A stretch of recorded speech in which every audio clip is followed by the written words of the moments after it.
मोक्ष प्राप्ति का अन्य भाव। अनल यानी अलल, पक्षी जैसा भाव। जैसे एक अनल पक्षी यानी अलल पंख आकाश में रहता है, यह पक्षी अब लुप्त हो चुका है।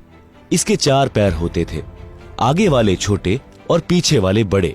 इसका आकार बहुत बड़ा होता था, लंबे लंबे पंख होते थे। पूरा पक्षी यानी युवा पक्षी 4 हाथियों को एक साथ उठाकर आकाश में अपने परिवार के पास ले जाता था। अनल पक्षी यानी अलल पक्षी ऊपर वायु में रहता था। वहीं से मादा अनल अंडे उत्पन्न कर देती थी। वह अंडे उस स्थान पर छोड़ती थी जहां केले का वन होता था। केले एक दूसरे में फंसकर गहरा वन बना लेते थे। हाथियों का झुंड यानी समूह यानी सैकड़ों हाथी भी केले के वन में रहते थे, क्योंकि हाथी केले के पेड़ खा जाता है तथा केले के पेड़ों पर ही लेट जाता है, मस्ती करता रहता है।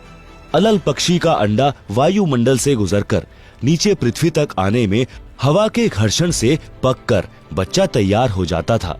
वह अंडा केले के पेड़ों के ऊपर गिरता था। केले के पेड़ों की सघनता के कारण वह अंडा क्षतिग्रस्त नहीं होता था।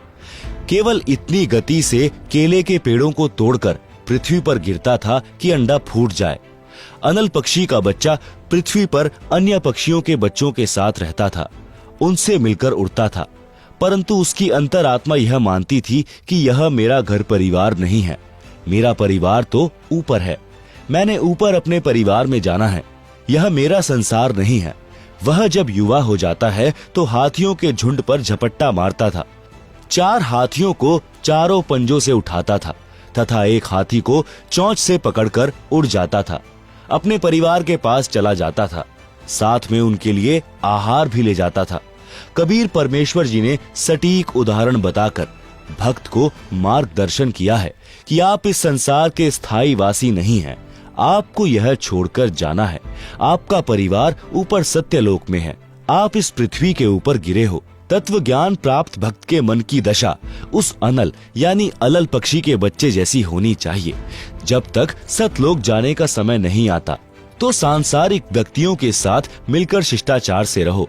चलते समय इनमें कोई लगाव नहीं रहना चाहिए। अपनी नाम स्मरण की कमाई तथा पुण्य धर्म की कमाई साथ लेकर उड़ जाना है। अपने परिवार के पास अपने निज घर सतलोक में जाना है।